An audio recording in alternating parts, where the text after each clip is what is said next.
ہوتا، رکوع اور سجدہ جنازے کی نماز میں نہیں ہے، جس کا پڑھنا قبرستان میں بھی جائز ہے، جو اس بات کی دلیل ہے کہ قبرستان میں رکوع اور سجدے نہیں کیے جا سکتے۔ اس لیے اللہ کے نبی محمد رسول اللہ صلی اللہ علیہ وسلم نے یہ بد دعا دی کہ اللہ تعالیٰ یہودیوں کو غارت کرے کہ انہوں نے اپنے انبیاء کی قبروں کو کیا کر دیا، مسجد بنا دیا، مسجد بنا دیا۔ اسی طریقے سے مسلم کے اندر جو حدیث ہے اس میں نصرانیوں کا بھی ذکر ہے کہ وَالنَّصَارَىٰ، کہ اللہ یہودیوں اور نصرانیوں کو غارت کرے کہ انہوں نے اپنے انبیاء کی قبروں کو مسجد بنا دیا۔ اس سے کیا معلوم پڑتا ہے کہ مسجدوں کا اصل حق یہ ہے کہ اس میں اللہ ہی کی عبادت کی جائے، اور جب قبر موجود ہوگی تو انسان اگر اللہ کی نیت، اللہ کی عبادت کی نیت سے بھی کھڑا ہوگا ہے تو ظاہری طور پہ تو وہ شرک کر رہا ہے، جو اس کو ایک بڑے گناہ کے اندر مبتلا کرے گا اور جو اس کو اسلام سے نکالنے والے معاملات کی طرف لے جائے گا، یہاں تک کہ وہ شرک اکبر میں مبتلا ہو جائے گا قبر کو سجدہ کرنے کی وجہ سے۔ اسی لیے یہ بات معلوم پڑی کہ مساجد کے اندر قبروں کا بنانا یا قبروں کے اوپر مسجدوں کا بنانا یا ان کو سجدہ گاہ بنانا یہ کسی طریقے سے جائز اور درست نہیں ہے، یہ ایک حرام کام ہے جس کی اسلام نے سختی کے ساتھ تردید کی ہے۔ اور ان تمام کاموں سے انبیاء علیہ السلام نے کیا کیا ہے، منع فرمایا ہے، اور انبیاء بھیجے ہی اس لیے گئے ہیں کہ انسان شرکیہ کاموں سے اپنے آپ کو، لوگوں کو شرک و بدعت کی گندگیوں سے نکال کر توحید اور اطاعت کی طرف لے آئے۔ اسی لیے انبیاء کو بھیجا گیا اللہ کی جانب سے۔ تو پتہ کیا چلا کہ مسجدوں کے اندر قبر بنانا یا قبرستانوں کے اندر مسجدیں بنانا یہ جائز نہیں ہے، ٹھیک ہے۔ دیکھیے اس کے بعد والی حدیث کہتے وَلَهُمَا من حدیثی عائشہ رضی اللہ تعالی عنہا، کہتے ہیں صحیح بخاری اور مسلم ہی میں حضرت عائشہ رضی اللہ تعالی عنہا کے حوالے سے حدیث ہے، کہتی ہے کہ کانو اذا مات فیہم الرجل، یعنی اسی حدیث کے اضافے کے اندر، اس اضافے میں بیان کرتی ہے کہ انہوں نے کیسے مسجدوں کو قبر بنایا، اس کی ڈیٹیل حضرت عائشہ رضی اللہ تعالی عنہ کی حدیث تو صحیح بخاری اور مسلم میں ہے، کہتی ہیں کہ کانو اذا مات فیہم الرجل الصالح بنوا علی قبرہ مسجدا وفیہ اولئک شرار الخلق، کہتی ہے کہ اللہ کے نبی محمد رسول اللہ صلی اللہ علیہ وسلم نے ارشاد فرمایا کہ جب ان میں سے کوئی نیک صالح آدمی فوت ہو جاتا، اس کا انتقال ہو جاتا، وہ کیا کرتے، اس کی قبر کو مسجد بنا دیتے، اس کی قبر کو کیا کرتے، مسجد بنا دیتے، بنو علی قبر ہی مسجدہ، اس کی قبر کے اوپر مسجد بنا دیتے، سجدہ گاہ بنا لیتے، اس کو سجدہ کرنے لگتے، وفیہ، اور اسی قسم کی ایک اور حدیث ہے، اس میں مزید الفاظ ہیں کہ اولئک شرار الخلق، یہ زمین کی بدترین مخلوق ہے جو اللہ کے علاوہ دوسروں کو سجدہ کرتی ہے۔ چنانچہ معلوم کیا پڑا کہ رسول اللہ صلی اللہ علیہ وسلم نے ایک طرف تو بد دعا کی، دوسری طرف رسول اللہ نے اس کی ڈیٹیل بیان کی کہ یہ قبروں کو کیسے مسجد بناتے ہیں، تیسری طرف اللہ کے نبی نے کہا کہ یہ مخلوق سب سے بدترین مخلوق ہے جو اللہ کے علاوہ دوسروں کو سجدہ کر رہی ہے، اللہ کے اوپر ایمان رکھتے ہوئے بھی دوسروں کو سجدہ کر رہی ہے تو یہ بدترین مخلوق ہے۔ چنانچہ معلوم پڑا کہ انسان کو چاہیے کہ اگر وہ لا الہ الا اللہ محمد رسول اللہ کی گواہی دیتا ہے تو اس کو چاہیے کہ وہ اللہ رب العالمین کی وحدانیت کو تسلیم کرتے ہوئے اگر وہ نمازوں کا اہتمام اور نمازوں کی پابندی کے ساتھ زندگی گزار رہا ہے تو ایسی مسجدوں کا انتخاب کریں جہاں قبریں موجود نہ ہو، جہاں قبر کا شائبہ بھی موجود نہ ہو، اس کو چاہیے کہ ایسی مساجد کے اندر نماز پڑھے۔ اب اس میں اہل علم کے درمیان اختلاف ہے، بعض لوگوں نے کہا کہ سجدہ گاہ کی جگہ ہوگی تبھی نماز نہیں ہوگی، اور اگر پیچھے اگر کسی کی قبر ہے یا قبرستان ہے تو نماز ہو جائے گی۔ بہرحال اگر مسجد سے باہر پیچھے قبرستان ہے تو نماز ہو جائے گی، درست ہے، لیکن مسجد کے اندر اگر قبر ہے آگے یا پیچھے تو اس میں اہل علم میں اختلاف ہے، بعض لوگوں نے اسے منع بھی کیا ہے۔ تو بہرحال مسجد اس چیز کی اہلیت ہی نہیں رکھتی ہے کہ اس میں قبر بنائی جائے، مسجد اس چیز کے لیے ہے ہی نہیں کہ اس کے لیے اس میں قبر، یعنی کسی کو دفنایا جائے یا کسی کو اس میں اس کی قبر بنائی جائے، یہ بات جائز نہیں ہے، تو مساجد کے اندر ایسے کام انجام نہیں دیے جائیں گے، ٹھیک ہے، بات سمجھ میں آئی؟ جی شیخ۔ کوئی سوال ہے کسی کا؟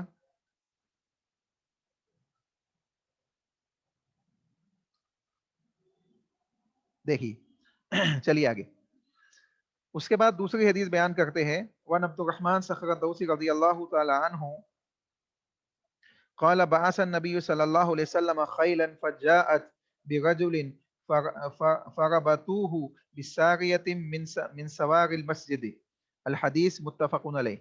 لمبی حدیث ہے، لمبی حدیث کا ایک چھوٹا سا ٹکڑا یہاں بیان کیا گیا ہے. مساجد کے اندر کون کون سے کام انسان انجام دے سکتا ہے، اس میں سے ایک مسئلہ اس میں آپ کو معلوم پڑے گا. کہتے ہیں کہ عبد الرحمن صخر دوسی رضی اللہ تعالیٰ عنہ بیان کرتے ہیں کہ نبی اکرم صلی اللہ علیہ وسلم نے ایک گھڑ سوار دستہ بھیجا. اللہ کے نبی نے کچھ لوگوں کو ایک دستے کے طور پہ بھیجا. کس چیز کے لیے اللہ کے نبی نے بھیجا؟ رسول اللہ صلی اللہ علیہ وسلم نے روانہ کیا، یہ لوگ ایک شخص کو گرفتار کر کے لے آئے. اللہ کے نبی نے بھیجا اور ایک شخص کو انہوں نے راستے میں کیا کیا؟ پکڑ لیا. ایک شخص کو پکڑ لیا اور اس کو لے کے آئے.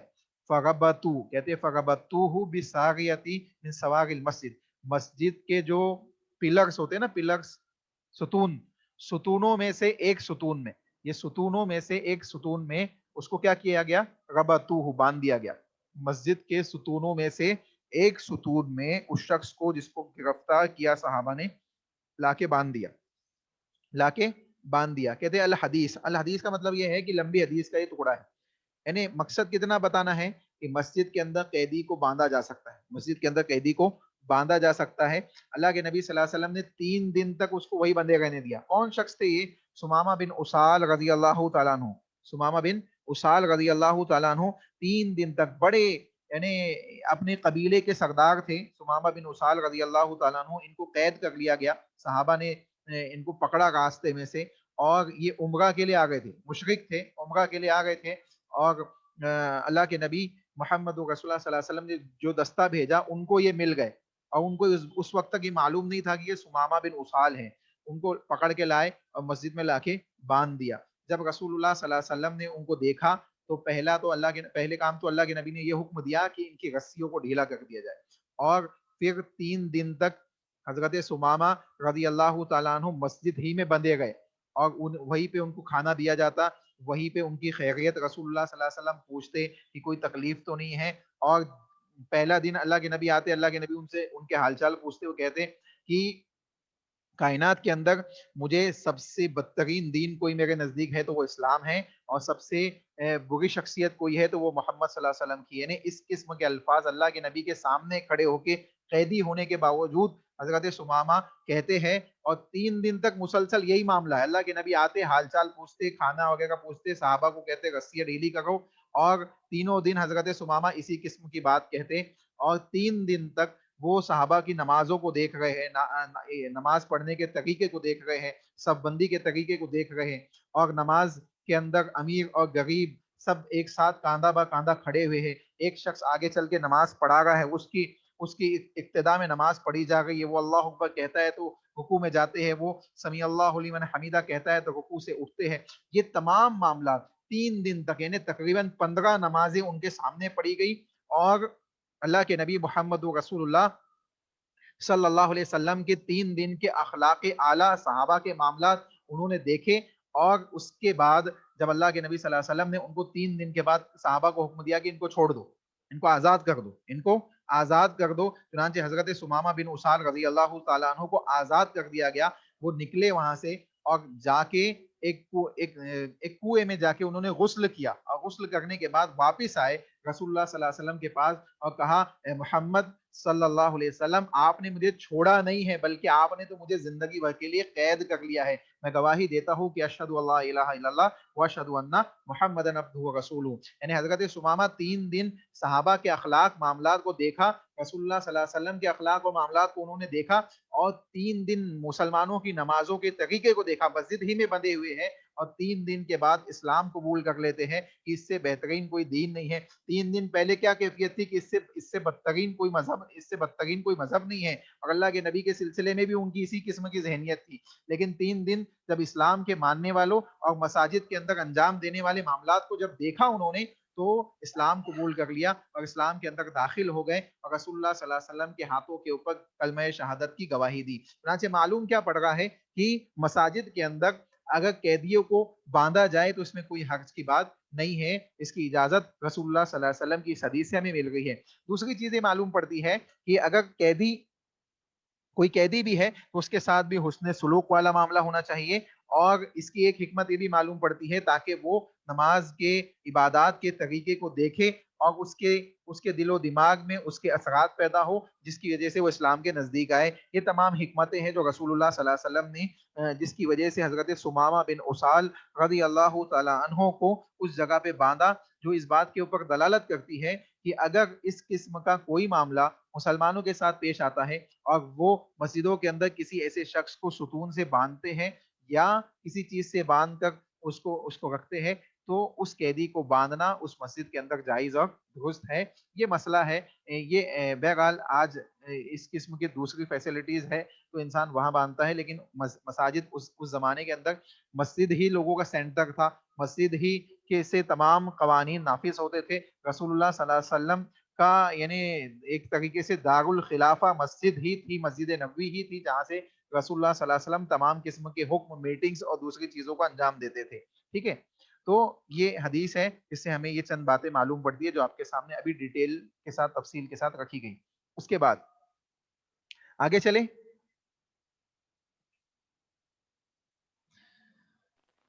جی چلیے آگے. چلیے جزاک اللہ خیر. دیکھیے اس کے بعد وان ہو یعنی انہی سے, اس سے اوپر جو صحابی ہے انہی سے حدیث مروی ہے. ٹھیک ہے, وان ہو یعنی وان عبد الرحمن صخر الدوسی رضی اللہ تعالی عنہ, وان ہو انہی صحابی سے, یعنی جو اس کے اوپر والی حدیث میں جو صحابی ہے انہی سے یہ حدیث بھی مروی ہے. کہتے ہیں کہ ان عمر رضی اللہ تعالی عنہ مر بحسان ابن ثابت ينشد في المسجد فلحظ إليه فقال قد كنت انشد وفیہ من ہوا خیر من کا, متفق علیہ. بہت اچھی حدیث ہے, بہت زبردست حدیث ہے, اس کو سنیں اور اس سے کئی باتیں آپ اور ہم سیکھ اور سمجھ سکتے ہیں. دیکھیں حضرت حسان بن ثابت رضی اللہ تعالیٰ عنہ کے سلسلے میں عبد الرحمن صخر الدوسی رضی اللہ تعالیٰ عنہ بیان کر رہے ہیں کہ عمر رضی اللہ تعالیٰ عنہ کے زمانے کی بات ہے. حضرت عمر رضی اللہ تعالیٰ عنہ کی خلافت کا زمانہ ہے, اس زمانے کے سلسلے میں یہ حدیث بیان کر رہے. کہتے ہیں کہ حضرت حسان بن ثابت رضی اللہ تعالیٰ عنہ نے کیا کیا اس سلسلے میں. کہتے ہیں حضرت عمر کا حضرت حسان کے پاس سے گزر ہوا, حضرت عمر رضی اللہ تعالیٰ عنہ کا گزر ہوا, حضرت حسان بن ثابت رضی اللہ تعالیٰ عنہ مسجد میں ہے. حضرت حسان بن ثابت کا ہے مسجد میں ہے. ینشدو, اور وہ اشعار پڑھ رہے. کیا پڑھ رہے؟ اشعار, شعر پڑھ گئے, شعر و شاعری کر گئے مسجد کے اندر بیٹھ کے. فی المسجد, مسجد میں. فلاحظ الیہ, تو حضرت عمر رضی اللہ تعالیٰ عنہ جب گزرنے لگے تو بہت آنکھ پھاڑ کے, یعنی جس کو گھورنا کہتے ہیں نا, گھور کے حضرت عمر رضی اللہ تعالیٰ عنہ نے دیکھا حسان بن ثابت کو, آنکھیں پھاڑ کے حضرت عمر رضی اللہ تعالیٰ عنہ غصے سے دیکھا حضرت حسان بن ثابت کو کہ یہ مسجد میں تم کیا کر رہے ہو, اشعار پڑھ رہے ہو.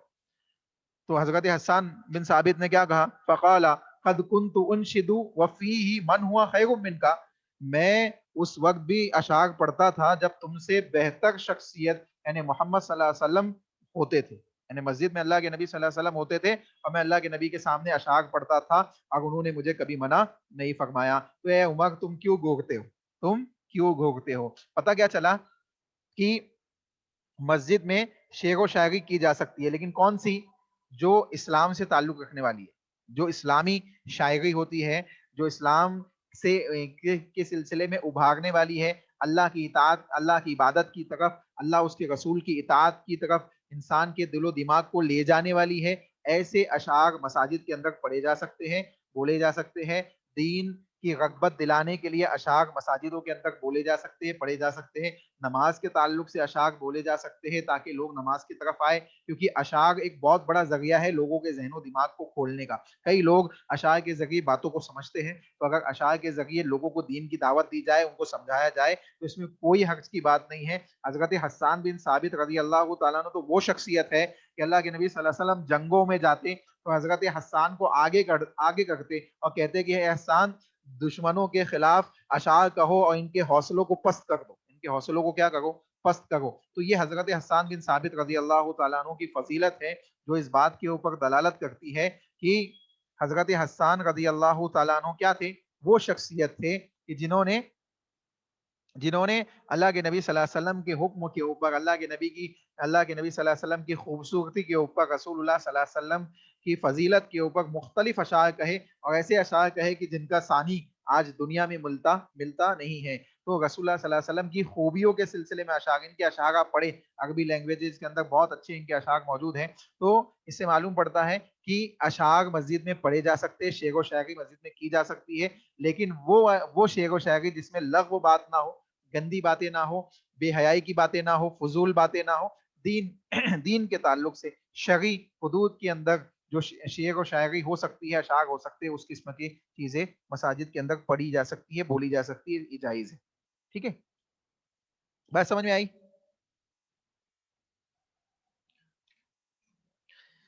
چلیے ایک دو مسئلے اور سمجھاتے ہیں اس سے.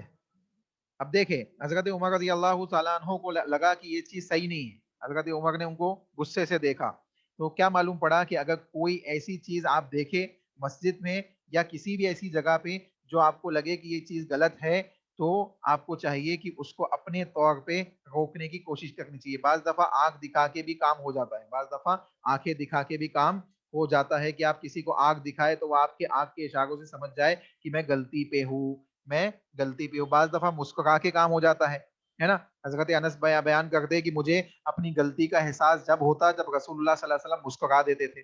تو حضرت انس رضی اللہ تعالیٰ نے یہ بات بیان کر رہے ہیں، جس سے معلوم پڑ رہا ہے کہ اللہ کے نبی مسکرا دیتے، حضرت انس سمجھ جاتے کہ مجھ سے کوئی غلطی ہو گئی ہے. تو بعض دفعہ مسکرا کے پتہ چلتا ہے، مسکرا کے آگے والے کو آپ بتا دیں کہ آپ نے غلطی کی ہے.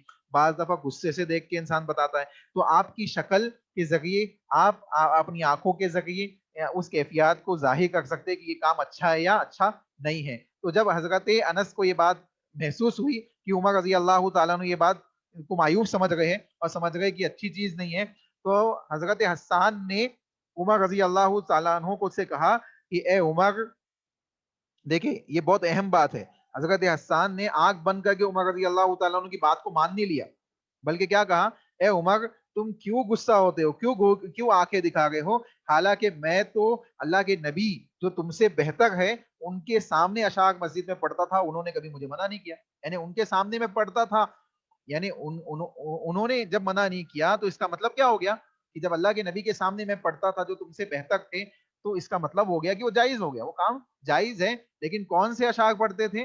جو دین سے تعلق رکھتے تھے، جو انسان کے دل و دماغ کو دین سے جوڑنے والے تھے، ایسے اشعار پڑھتے تھے، فضول کے اشعار نہیں پڑھتے تھے. تو حضرت عمر رضی اللہ تعالیٰ عنہ خاموش ہو گئے. ہاں جب رسول اللہ کے سامنے پڑھتے تھے، اللہ کے نبی نے منع نہیں کیا، تو بات ہی ختم ہو گئی. تو پتہ کیا چلا کہ صحابہ ہر چیز میں دلیل کے طور پہ کس کو پیش کرتے تھے؟ رسول اللہ صلی اللہ علیہ وسلم کو، کسی دوسری شخصیت کو نہیں پیش کرتے تھے. تو ہمیں بھی چاہیے کہ جب ہم دلیل ڈھونڈے دین کی، دین کو سمجھنا چاہے، تو اللہ کی کتاب اللہ کا کلام مجید سے سمجھے یا رسول اللہ صلی اللہ علیہ وسلم کے فرامین سے سمجھے. ان دونوں کو سمجھے، فہم صحابہ کے ذریعے سمجھے، تب انسان کو سمجھ میں آئے گا کہ واقعتاً دین کا اصل لطف کیا ہے، دین کی اصل مٹھاس کیا ہے. تو سمجھ میں آئی بات؟ دیکھیے اس کے بعد والی حدیث.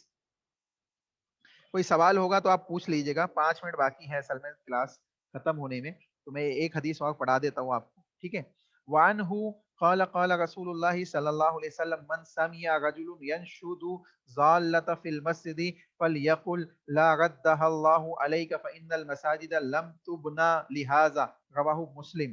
صحیح مسلم کے اندر یہ حدیث موجود ہے. عبد الرحمن صخر الدوسی رضی اللہ تعالیٰ عنہ بیان فرماتے ہیں کہ جو شخص، اللہ کے نبی صلی اللہ علیہ وسلم نے ارشاد فرمایا کہ جو کسی آدمی کو مسجد میں گمشدہ چیز کا اعلان کرتے ہوئے سنے، جو انسان کسی آدمی کو دیکھے کہ وہ گمشدہ چیز کا اعلان کر رہا ہے، گمشدہ چیز کا اعلان کر رہا ہے. آپ نے دیکھا نا مسجدوں میں اعلان ہوتے، بچہ گھوم گیا ہے فلاں کا، اوپر کا مائک اسٹارٹ کر کے اعلان کر رہے ہیں، کسی کی گھڑی گھوم گئی ہے، کسی کا موبائل گھوم گیا ہے، کسی کا یہ گھوم گیا ہے، کسی کا وہ گھوم گیا ہے، ہم اعلان کر رہے کہاں سے؟ مسجد سے. کیا اس کی اجازت ہے شریعت میں؟ اور اجازت نہیں ہے تو اس کی سخت وعید بھی ہے، اس کی سخت وعید بھی ہے. کیا ہے؟ اس حدیث کو سنیں، اس حدیث کو سنیں. اگر آپ چاہتے ہیں کہ آپ کی گمشدہ چیز مل جائے تو مسجدوں سے کبھی اعلان نہ کرائے، مسجدوں سے کبھی بھی اعلان نہ کرائے. دیکھیں اللہ کے نبی نے کیا کہا. اللہ کے نبی نے کہا جو آدمی کو مسجد میں گمشدہ چیز کا اعلان کرتے ہوئے سنو تو اسے یہ کہو کہ اللہ کرے کہ وہ چیز تمہیں واپس ہی نہ ملے. اسے کیا کہو؟ کہ اللہ کرے کہ وہ چیز تمہیں واپس ہی نہ ملے. فَإِنَّ الْمَسَاجِدَ لَمْ تُبْنَ لِهَذَا. آگے کہا کہ کیونکہ مسجدیں اس چیز کے لیے نہیں بنائی گئی. مسجدوں کے بنانے کا مقصد یہ نہیں ہے کہ تم اس میں کسی بھی قسم کا اعلان کرتے چلے جاؤ. دینی اعلان کے علاوہ، دینی اعلان، دینی اجلاس کے اعلان جس کا تعلق دین سے، گمشدہ چیز کا آپ اعلان کرنا چاہ گئے تو مسجد کے گیٹ کے باہر کھڑے ہوئیے، وہاں اعلان کیجئے کہ بھائی میری فلاں چیز یہاں گھومی ہے، آپ کو، آپ میں سے کسی کو ملی ہے کیا؟ یا دوسرا طریقہ یہ ہے، بہت ذرائع ہے، اس کا استعمال کیجئے، لیکن مسجدیں اس چیز کے لیے نہیں ہے۔ اللہ کے نبی کہہ گئے کہ ایسے شخص کو وہ چیز ملے ہی نہ، اللہ تعالیٰ اس کو وہ چیز نہ ملے۔ مثال کے طور پہ کسی کا ایسا، اللہ نہ کرے ایسا ہو، لیکن کسی کا بچہ گھوم جائے اور وہ آ کے مسجد میں اعلان کرائے، رسول اللہ کی اس وعید کے اندر وہ شامل ہو جائے گا، تو ممکن ہے کہ اس کا بچہ ملے ہی نہ اس کو، باقی چیزیں تو دوسری ہے۔ تو آپ سوچیں اس قسم کے اعلان ہوتے ہیں مساجد سے، اور جب منع کیا جائے تو لوگ سمجھتے ہیں کہ یار یہ کیا مسجدوں سے ہمیں اعلان کرنے سے منع کر رہے، تو بڑی سخت بات ہے۔ لیکن یہ کیوں منع کر رہے اس کو تو دیکھیں کہ آپ جس چیز کی تلاش میں آئے ہیں وہ چیز آپ کو ملے گی ہی نہیں اگر مسجد سے اعلان کرائیں گے، ممکن ہے کہ آپ کو اللہ عطا ہی نہ کرے وہ چیز واپس۔ تو اس لیے ہم منع کر رہے کیونکہ اللہ کے نبی نے اس سے منع کیا ہے، اور اللہ کے نبی نے کہا کہ تم ایسے شخص کو کہو کہ اللہ تیری وہ چیز تجھے دے ہی نہ، واپس نہ کرے۔ کیوں؟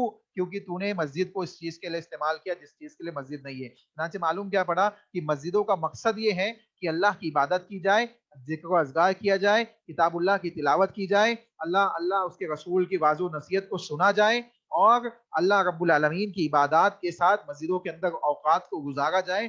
مسجدیں اس کے علاوہ دوسرے مقاصد کے لیے نہیں ہیں۔ جن مقاصد کو آج ہم نے بنا لیا ہے، دوسرے مختلف مقاصد ہے جن کو ہم نے بنایا ہوا ہے، ایسے مقاصد رسول اللہ صلی اللہ علیہ وسلم کے زمانے میں نہیں پائے جاتے تھے۔ انشاءاللہ جو مقاصد ہے، جن چیزوں کی اجازت ہے، وہ چیزیں انشاءاللہ اس باب میں ہم پڑھیں گے، آگے بھی حدیثیں آپ کے سامنے آئے گی۔ چنانچہ اس حدیث سے ہمیں کیا معلوم پڑتا ہے کہ مسجدوں کے اندر ایسے اعلانات کرنا جائز نہیں ہے جس کا تعلق شریعت سے نہیں ہے، جس کا تعلق دین اسلام سے نہیں ہے، جو حدود اسلام کے باہر ہے، جس سے اللہ کے نبی صلی اللہ علیہ وسلم نے منع کیا ہے۔ خصوصاً گم شدہ چیزوں کا اعلان کرنا مسجدوں سے جائز نہیں ہے۔ صحیح مسلم کی حدیث ہے، اوتھینٹک حدیث ہے جو اس بات کے اوپر دلالت کرتی ہے۔ اب بتائیے کسی کا کوئی سوال ہو تو پوچھ لیجئے، کیونکہ 2-2.5 منٹ باقی ہے۔ انشاءاللہ اگر سوال ہوگا تو جواب دیں گے، نہیں تو پھر دعا پڑھ کے اختتام کریں گے۔ جی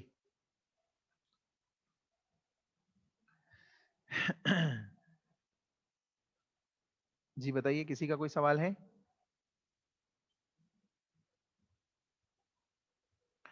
اچھا مجھے بتائیے قبروں پہ مسجد بنا جائز ہے؟ نہیں سر، نہیں، حرام ہے کہ کیا یہ ہے؟ کیا ہے؟ حرام ہے، جائز نہیں۔ حرام ہے، جی ٹھیک ہے۔ اسی طریقے سے قبروں مسجدوں میں اشعار پڑھنا جائز ہے؟ صحیح، جائز ہے۔ جائز ہے۔ کون سے اشعار؟ شریعت کے ہے۔ دینی اشعار۔ جی دینی اشعار، شریعت سے تعلق رکھنے والے اشعار، ٹھیک ہے، دین کی طرف، عبادات کی طرف ابھارنے والے اشعار۔ جی پوچھئے، کوئی کچھ پوچھنا چاہ رہے گا؟ انمیوٹ ہو کے پوچھئے۔ محمود علی صاحب ہاتھ اٹھائے ہیں، شاید کچھ پوچھنا چاہ رہے ہیں۔ چلیے اس کے بعد بتائیے اس کے السلام علاوہ۔ علیکم۔ جی وعلیکم السلام اللہ۔ السلام علیکم۔ وعلیکم کیا السلام۔ ہم کسی کے بارے میں پوچھ سکتے ہیں؟ آپ کا نام کیا ہے، آپ کیا کام کرتے ہیں؟ ایک دوسرے سے بات چیت کر سکتے ہیں مسجد میں؟ دیکھیے مساجد کے اندر زیادہ تر انسان کو کوشش کرنی چاہیے کہ وہ لغو بات نہ کرے، بلکہ نارمل بات اگر کوئی کر رہا ہے تو کر سکتا ہے، کیونکہ صحابہ بھی جب آتے مساجد کے اندر تو ایک دوسرے سے حال چال معلومات پوچھتے، اس میں کوئی حرج کی بات نہیں ہے، لیکن فضول کی باتیں نہیں ہونی چاہیے۔ آپ کیا کام کرتے، کیا ہے، پوچھ سکتے ہیں؟ نہیں آپ کیا مطلب، ایک نارمل جو تعارفی باتیں ہوتی ہے ایک دوسرے کے تعارف کے سلسلے میں، وہ باتیں کر سکتے ہیں انشاءاللہ۔ جزاک اللہ۔ آمین۔ چلیے دعا پڑھ لیجئے، ٹائم ختم ہو گیا کیونکہ۔ سبحانک اللہم ربنا وبحمدک اشہد ان لا الہ الا انت استغفرک واتوب الیک۔ السلام علیکم ورحمۃ اللہ وبرکاتہ۔